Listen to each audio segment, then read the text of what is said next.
The airline and flight overview. On May 17, 2022, Flight 67, a scheduled domestic commercial flight operated by SkyWest Airlines, began its journey from Denver International Airport, DEN, to Los Angeles International Airport, LAX. SkyWest Airlines, a regional carrier with an impressive safety record, was known for its efficiency, reliability, and top-notch customer service. The airline, operating for over 3 decades, had a reputation for maintaining a state-of-the-art fleet of aircraft, all equipped with the latest safety technology.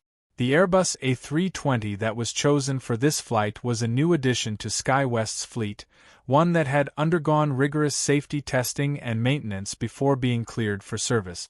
With its sleek design, advanced avionics, and efficient fuel consumption, the A320 was the ideal aircraft for regional routes like the one from Denver to Los Angeles. This flight, originating from Denver, was considered routine, a short, 2.5-hour journey that had been completed countless times before without incident. Captain James Lawson, a seasoned pilot with over 15,000 flying hours, was in command of the flight. His reputation within SkyWest was one of calm professionalism and incredible skill, especially when dealing with complicated scenarios. First Officer Alyssa Green, his co-pilot, was a younger and more recent addition to the team, but she had shown exceptional promise in her training, quickly earning the respect of her colleagues and superiors alike. The flight had 178 passengers aboard, many of them returning home after business trips or starting their vacations in Los Angeles. Among the passengers was Dr. Emily Foster, a renowned cardiologist, traveling to attend a prestigious medical conference in California. Dr. Foster was well known for her work in heart disease prevention, and her research was highly respected in the medical community. In addition, Mark Hendricks, a mechanical engineer, was seated in business class, heading to Los Angeles for a series of important meetings. Neither of these passengers could have anticipated that their flight would soon be part of an aviation crisis that would captivate the world. For the first few minutes of the flight, everything proceeded as planned. After the plane ascended from Denver's high-altitude airport, the aircraft cruised smoothly toward its destination. Captain Lawson and First Officer Green maintained communication with air traffic control, ensuring that the plane was on course. The flight attendants began to serve the passengers, offering drinks and snacks, and the atmosphere in the cabin was calm. The passengers and notable individuals. While most of the passengers aboard Flight 67 were ordinary travelers, the presence of Dr. Foster and Mark Hendricks added an unusual layer of significance to the flight. Dr. Foster, in particular, was known for her contributions to the study of cardiovascular health and had recently been invited to give a keynote address at a prominent health conference in Los Angeles. Her knowledge would later play a crucial role in saving the lives of several passengers on board the flight. Mark Hendricks, an engineer specializing in mechanical systems, had been traveling for business, but his expertise would also prove to be valuable. Both individuals were seated in different parts of the cabin, but as the flight progressed, their actions would come together to play a pivotal role in the survival of others. The rest of the passengers were a mix of business professionals, families, and tourists, many of whom were unfamiliar with the airline. SkyWest was known for its excellent safety protocols, and the crew's training in emergency procedures was considered second to none. However, no amount of preparation could have predicted the catastrophic events that were about to unfold. As the flight climbed to cruising altitude, the aircraft passed through clear skies, with a slight breeze pushing over the Rockies. The weather, which had initially been calm, was expected to remain favorable throughout the journey. However, the seemingly flawless conditions would soon take a turn for the worse, and it would become apparent that this flight would be far from routine. The aircraft and airline reputation. SkyWest Airlines was known for its careful attention to safety, but despite all the precautions, the unexpected was always a possibility in aviation. The Airbus A320, while generally regarded as one of the safest aircraft in service, was still a complex machine. It was equipped with the latest avionics, hydraulic systems, and flight management computers, all of which allowed for a smoother, more efficient flight.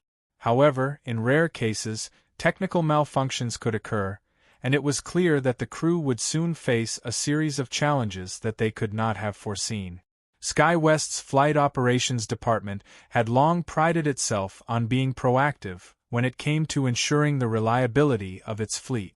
Regular maintenance checks, along with predictive maintenance software, were in place to prevent any malfunctions from occurring mid-flight. Still, as experienced aviators, Captain Lawson and First Officer Green knew that no system was completely infallible, and when something unexpected did happen, they had to remain calm and focused. Flight 67's route was simple and direct, following standard airways that were frequently traveled by numerous other aircraft. It was a typical flight path between two major cities, with minimal hazard. The aircraft's takeoff from Denver had gone off without a hitch, and for a time, everything seemed perfectly normal. Takeoff and early stages. At 9:15 a.m., Flight 67 took off from Denver International Airport (DEN), a bustling hub that sees thousands of flights every day. The plane's engines hummed smoothly as the aircraft climbed into the sky, cutting through the morning clouds with ease. Passengers settled into their seats, some staring out the windows at the sprawling views of the Rocky Mountains below, while others continued with their business or settled in for a nap. Captain Lawson and First Officer Green were both veterans of the skies, their years of training and experience allowing them to navigate routine flights like this one with quiet professionalism. The cockpit was calm, with both pilots running through their standard post-takeoff checklists. At cruising altitude, the aircraft leveled off, and Captain Lawson engaged the autopilot system, allowing him and his co-pilot to relax for a brief period. The flight attendants began their service to the cabin, offering snacks and drinks to the passengers. Most of the travelers were at ease, enjoying the smooth flight. In the rear of the cabin, Dr. Emily Foster flipped through her notes for the medical conference, preparing for her keynote address. Mark Hendricks, in business class, reviewed documents for his upcoming meetings, occasionally glancing at the in-flight entertainment system. For the first 45 minutes, everything seemed typical. The sky was clear, the seatbelt sign was off, and the passengers began to relax, allowing the hum of the engines to lull them into a sense of safety. Captain Lawson and First Officer Green continued their discussions, monitoring the aircraft's performance and making minor adjustments to the flight path as they crossed into the clear skies of the high plains. However, as they approached the western part of the United States, things began to change. The first warning signs. Just after the aircraft leveled out and settled into its cruising altitude of 35,000 feet, a warning light flashed on the cockpit panel. A subtle beep sounded, drawing Captain Lawson's attention immediately. The light indicated an anomaly in the navigation system, a malfunction that appeared to be tied to the aircraft's autopilot functions. Lawson's brow furrowed as he reviewed the system diagnostic. First Officer Green, take a look at this, he said, his voice calm but tinged with concern. Green glanced at the screen. It's the autopilot, she confirmed, her fingers already flying over the manual controls to reset the system. It looks like a malfunction in the course tracking system. It's not aligning with our planned route. Captain Lawson nodded, reassured by the familiarity of the issue. It was not uncommon for aircraft to experience minor glitches in the autopilot system, especially on long-haul flights. He immediately communicated with air traffic control to inform them of the situation and that the crew was working to resolve the issue. SkyWest had protocols in place for dealing with such malfunctions, and this was not considered an immediate emergency, but it was enough to warrant extra caution. The crew was confident in their ability to fix the problem. Flight 67 continued to cruise smoothly over the plains, with the passengers oblivious to the issue unfolding in the cockpit. However, what seemed like a minor inconvenience was only the beginning. Escalating malfunction and crew response. As Captain Lawson and First Officer Green worked to manually reset the autopilot system, a new set of problems emerged. The aircraft, which had been flying steadily for over an hour, began to experience strange oscillations in the altitude. The plane dipped and rose slightly, as though the airspeed sensors were malfunctioning. Green quickly took manual control, disengaging the autopilot entirely. "Something's not right here," Lawson muttered under his breath, his fingers tapping across the flight control panel. The oscillations grew more pronounced, and the aircraft's flight path started to veer off course. At this point, the cockpit was filled with a chorus of warning sounds, indicating various malfunctions in the flight management system. Lawson, his hands steady but his mind racing, began to run through emergency procedures. He instructed Green to initiate a manual override of the aircraft's flight systems, while simultaneously communicating with air traffic control once again. "Denver Center, this is Flight 67. We are experiencing flight path anomalies. Requesting vector changes for troubleshooting. We are manually overriding autopilot." The air traffic controller acknowledged the request and provided new flight vectors. Meanwhile, Lawson's mind was already working overtime. Could this be a fluke, or was there a deeper issue at play? He wasn't sure, but he knew that they needed to act quickly. As the aircraft's oscillations continued, he gave Green a series of commands to further adjust the flight parameters. Back in the cabin, passengers began to notice the strange behavior of the aircraft. The plane was no longer as smooth as it had been earlier in the flight. A few passengers felt their stomachs drop as the plane shifted suddenly in altitude, while others clutched the armrests nervously. A few passengers exchanged anxious looks, but the flight attendants quickly assured everyone that there was no cause for concern. In the rear of the cabin, Dr. Foster kept an eye on her fellow passengers, noticing some of them showing signs of distress. "Everything will be fine," the flight attendants repeated, trying to quell the mounting tension in the cabin. But things were far from fine. The moment of realization. It was around 10:30 a.m., about 20 minutes after the initial malfunction, when things took a drastic turn for the worse. The aircraft suddenly plunged into a rapid descent, losing altitude at an alarming rate. The flight attendants were thrown off their feet as the plane lurched violently.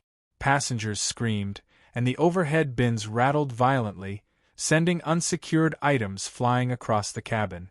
"Mayday! Mayday! This is Flight 67. Captain Lawson's voice rang out over the intercom, clear but filled with urgency. "We are losing altitude rapidly. All passengers, brace for impact." The aircraft plummeted further, the engines roaring in a terrifying pitch. First Officer Green was working frantically to regain control, but the systems continued to fail. The cockpit windows blurred with the rush of air as the plane hurtled toward the earth.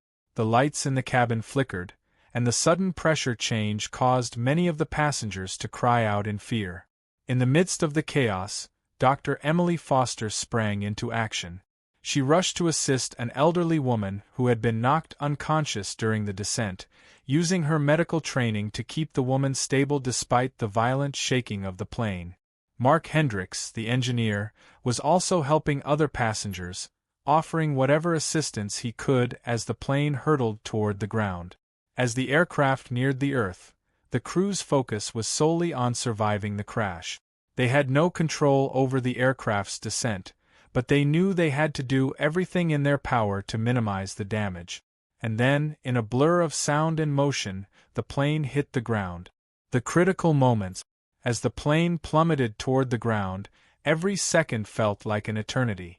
In the cockpit, Captain Lawson and First Officer Green worked tirelessly to regain control, but the aircraft's descent was unstoppable. The cockpit was a blur of flashing red lights, warning signals, and automated calls for attention. Every maneuver, every attempt to stabilize the aircraft, seemed futile as the plane accelerated toward the earth. The G-forces pressing down on them made it increasingly difficult to maintain composure, but Lawson kept his cool, issuing instructions to Green in short, precise commands. Behind them, in the passenger cabin, the atmosphere shifted from one of confusion to sheer terror. The violent oscillations and sudden dips had given way to a rapid, irreversible descent. Flight attendants screamed for passengers to brace for impact as the sound of the engines screamed in their ears, cutting through the screams and the terror.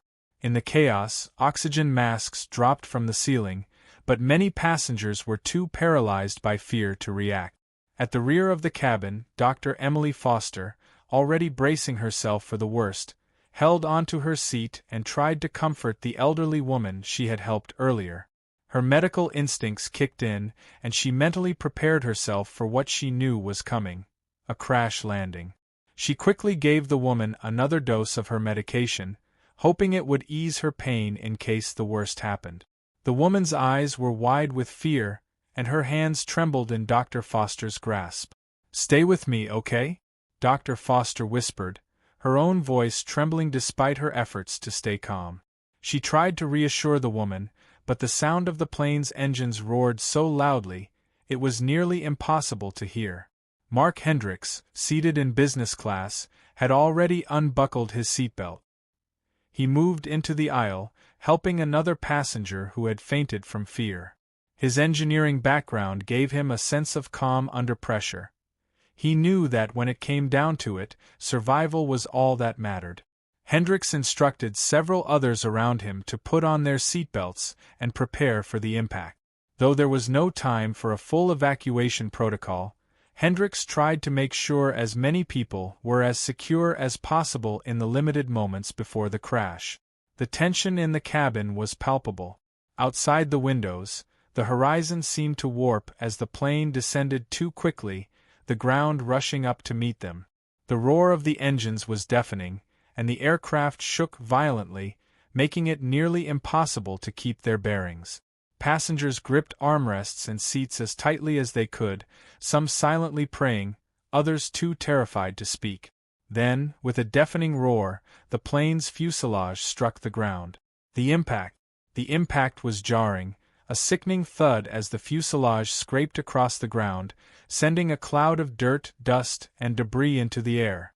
For a brief moment there was complete chaos: screams, the sound of crumpling metal, and the horrific sensation of weightlessness.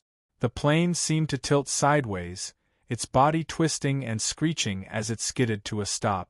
The emergency exits burst open, and the fuselage finally came to a rest, its nose pointed at an awkward angle, its tail section partially detached from the rest of the aircraft. The moment the plane stopped moving, there was a strange, eerie silence. The cabin was filled with the acrid scent of smoke and burning rubber, and the remnants of the crash spread out across the earth like an ominous warning. The emergency lighting flickered, casting an eerie glow across the injured and shaken passengers. Inside the cockpit, Captain Lawson and First Officer Green had been thrown forward into the instrument panels. Both pilots were bloodied and dazed, but Lawson's instincts kicked in, even as the shock of the impact settled in. He immediately began assessing their situation. Despite the aircraft's catastrophic damage, both pilots were alive, and that was something. They quickly checked each other for injuries, determined that both were still able to function, and began coordinating their next step. Chaos in the cabin. Inside the cabin, the scene was one of utter chaos. Passengers, dazed and disoriented, tried to gather themselves after the violent crash. Bloodied passengers lay sprawled across the aisle, some unconscious, others screaming in pain. The overhead compartments had flown open, sending bags and personal belongings crashing to the floor, while the walls of the cabin were badly dented. The sound of moaning and crying echoed through the cabin as passengers, some still in shock, tried to make sense of what had happened. The flight attendants, many of whom had been thrown to the floor during the impact, began to assess the situation. Despite their own injuries, they immediately began checking on the passengers. One flight attendant, a veteran of more than 15 years in the air, took charge of the evacuation. She barked out commands to the passengers, trying to herd the injured toward the exit. Some passengers were too stunned to respond, while others, despite their injuries, tried to help others escape. In the rear of the cabin, Dr. Foster's medical training kicked in. She quickly assessed the condition of the elderly woman she had been caring for, who had suffered a serious head injury during the crash. The woman's pulse was weak, but she was alive. Dr. Foster moved quickly to stop the bleeding, using a makeshift bandage from her scarf. She glanced around the cabin, searching for other injured passengers who might need help. Her heart pounded in her chest as the urgency of the situation weighed on her, but she remained calm, her years of medical training kicking in. Mark Hendricks, though shaken, helped several passengers out of their seats, guiding them toward the exits. He did everything he could to support those who were too injured or disoriented to move on their own. Hendricks felt a surge of adrenaline as the wreckage began to fill with smoke. He knew they had to get out quickly or risk suffocating from the fumes. He grabbed an oxygen mask and handed it to a woman nearby who was struggling to breathe. The rescue efforts. It was only moments after the crash that emergency crews began to arrive at the scene. In the distance, the unmistakable sound of sirens could be heard, followed by the blinding flashing of emergency lights. A nearby highway had led rescuers to the crash site, and paramedics, firefighters, and police officers quickly flooded the area, working swiftly to secure the wreckage and begin rescuing the survivors.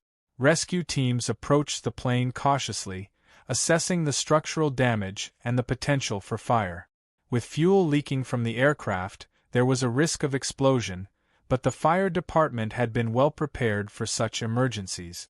Using hydraulic tools, they began to pry open the damaged fuselage, making their way inside to evacuate the survivors. The first responders worked in teams, cutting through metal and debris to access the cabin.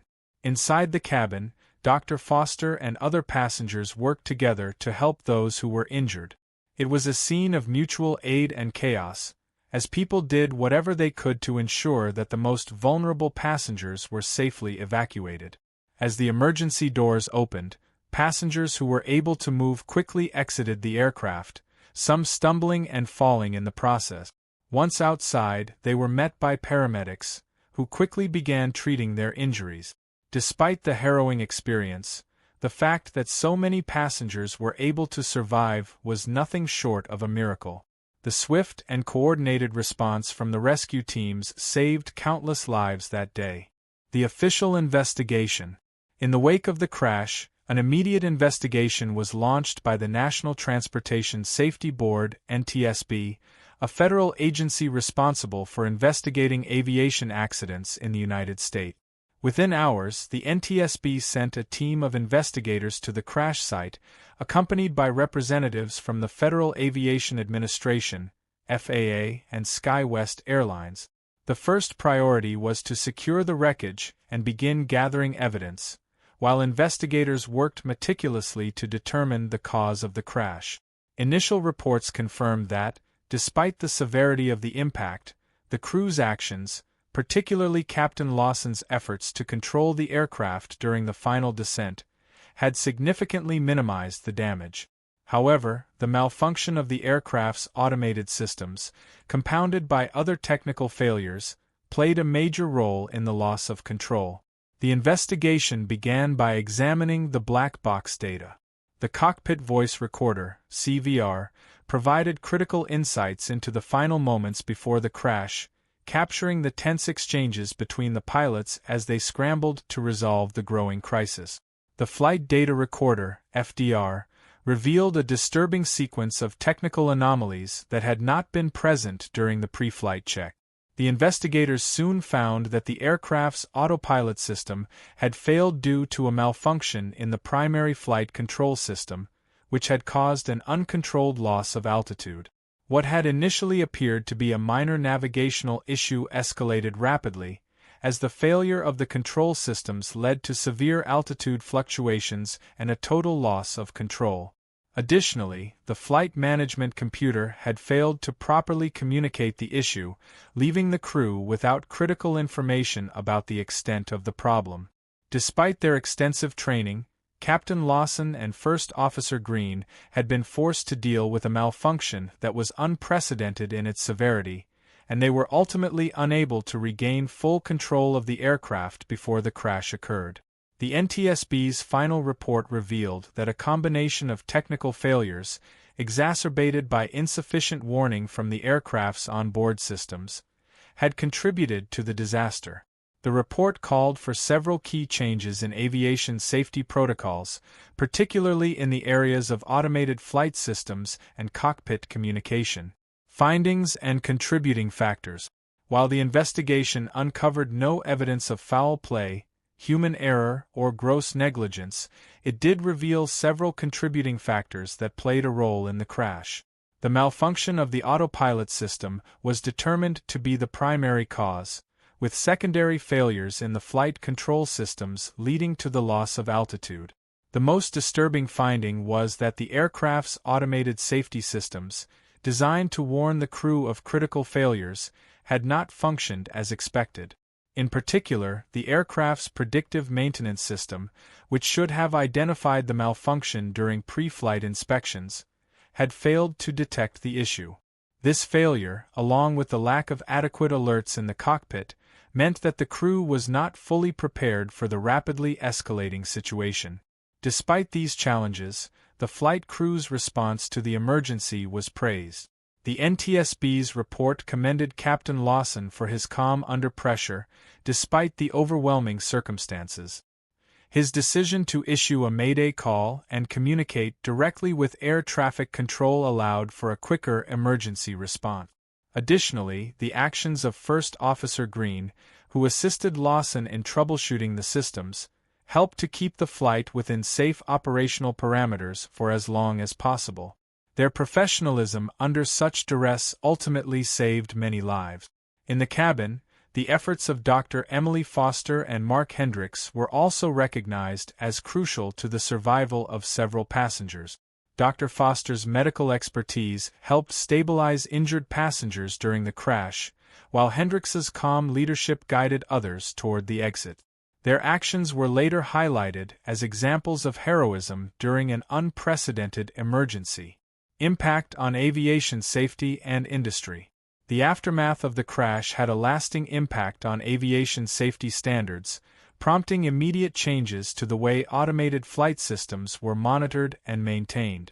In particular, airlines were required to implement more robust maintenance protocols for critical flight control systems, and manufacturers of aircraft like the Airbus A320 made significant updates to their software and hardware to prevent similar failures from occurring in the future. SkyWest Airlines, though deeply affected by the crash, worked closely with the NTSB and aviation safety experts to improve its own protocols. The airline implemented new training programs for its pilots, focusing on advanced technical malfunctions and manual flying techniques in case of system failures. Additionally, SkyWest invested heavily in upgraded predictive maintenance technology, ensuring that any potential system anomalies would be identified before they could become critical issues during flight. For the aviation industry at large, the crash served as a wake-up call regarding the limits of automated systems in modern aircraft. Though automation had greatly improved safety and efficiency in many areas of aviation, the crash demonstrated the importance of maintaining manual control systems and ensuring that pilots were trained to handle the unexpected. Following the investigation, the FAA issued new guidelines for the design of cockpit alerts and flight management systems, which were adopted across the industry. The survivors and their stories. The survivors of Flight 67, though physically injured, were profoundly affected by the crash. Many passengers experienced long-term psychological trauma, including post-traumatic stress disorder, PTSD, as a result of the terrifying experience.